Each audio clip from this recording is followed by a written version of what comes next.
दोस्तों, आप सभी लोगों को जय मसीह की। मैं एक बार फिर से आप सभी लोगों का स्वागत करता हूं अपने YouTube चैनल जिसके कान है सुन ले पर।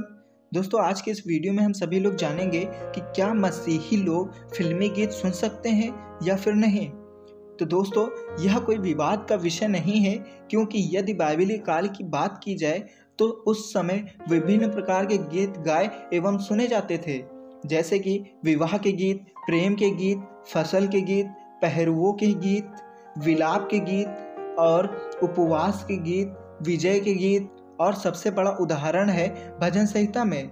इसका मतलब है कि जैसे गीतों का प्रयोग अनेक प्रकार से आज होता है, वैसे ही पुराना नियम काल में भी होता था।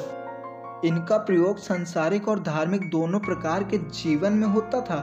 गीत परमेश्वर की आराधना और स्तुति के लिए गाए जाते थे, जैसे आजकल गाए जाते हैं। मतलब कि सभाओं में गीत का चलन था। यशायाह उसका 24 अध्याय उसकी 9वीं आयत में और आमोस 6 अध्याय उसकी 6 से 7 में जैसे आजकल गजलें गाई जाती हैं, प्रेम की व्यंजना के लिए प्रेम गीतों का भी चलन था, जिसका सबसे अच्छा उदाहरण श्रेष्ठ गीत की पुस्तक में देखने को मिलता है। बाइबलीय काल में प्रेम गीत गाने और सुनने को बुरा नहीं माना जाता था। परमेश्वर और यहेजकेल के मध्य हुए वार्तालाप से एक बात का बोध होता है कि उस समय मधुर प्रेम गीतों का चलन हुआ करता था। यहेजकेल उसका 33 अध्याय उसकी 32वीं आयत में लिखा है, अतः पुराने नियम काल में विभिन्न प्रकार के गीत इजरायलियों द्वारा गाए एवं सुने जाते थे तथा उनका भरपूर आनंद उठाया जाता था।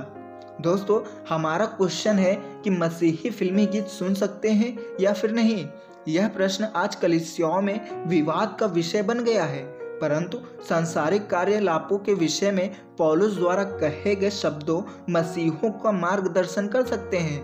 पौलुस कहता है, पहला कुरिन्थियों का 10 अध्याय उसकी 23वीं आयत में पौलुस कहता है कि सब वस्तुएं मेरे लिए उचित तो हैं, परंतु सब वस्तुओं में लाभ नहीं। सब वस्तुएं मेरे लिए उचित तो हैं, परंतु सब वस्तुओं में उन्नति नहीं।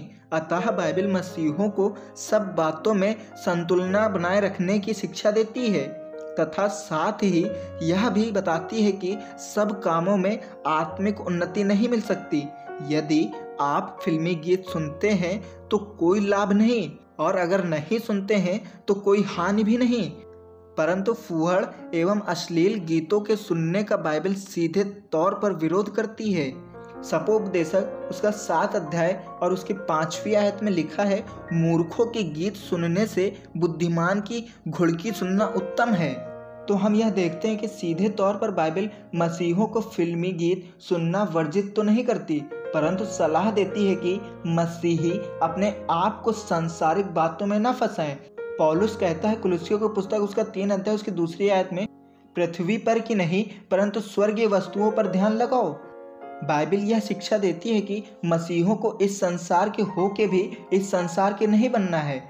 यदि आप फिल्मी गीत सुनते भी हैं तो मैं आपकी निंदा तो नहीं करूंगा, परंतु यह सलाह अवश्य दूंगा कि यह सब एक सीमा तक ही ठीक है।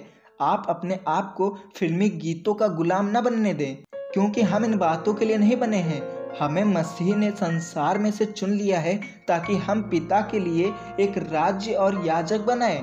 प्रकाशित वाक्य उसका 5 अध्याय उसकी 10वीं आयत में लिखा है, परमेश्वर चाहता है कि हम आपस में भजन और स्तुति गान और आत्मिक गीत गाएं। अतः जब परमेश्वर की यही मांग है तो हमें चाहिए कि जहां तक हो सके अपने अंदर ऐसी आदत का निर्माण कर लें कि सिर्फ स्तुति आराधना के गीत और केवल उन्हें ही सुने। बाइबल में यह स्पष्ट बताया गया है कि स्वयं यीशु स्तुति आराधना के भजन परमेश्वर की महिमा में गाया करते थे। यीशु ने स्पष्ट बताया कि पिता अपने लिए भजन करने वालों को ढूंढता है। परमेश्वर चाहता है कि उसके लोग जिनका उसने उद्धार किया है उसके स्तुति आराधना के गीत गाएं।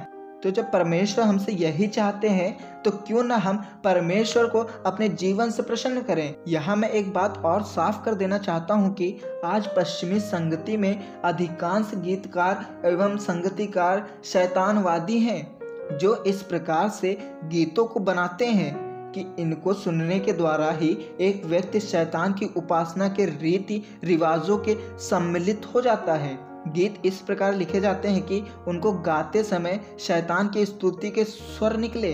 यह बात स्वयं शैतान के चर्च पर एक अमेरिकन टीवी शो पर बताई गई है। अतः आज हमें अपने जीवन में हर एक मोड़ पर गंभीर रहने की आवश्यकता है। प्रश्न अब फिल्मी गीत सुनने या ना सुनने का बनकर नहीं रह गया, परंतु प्रश्न अब हमारी विश्वास योग्यता का बन गया है। आमीन। परमेश्वर इस वचन के द्वारा आप सभी लोगों को आशीष दे। आमीन।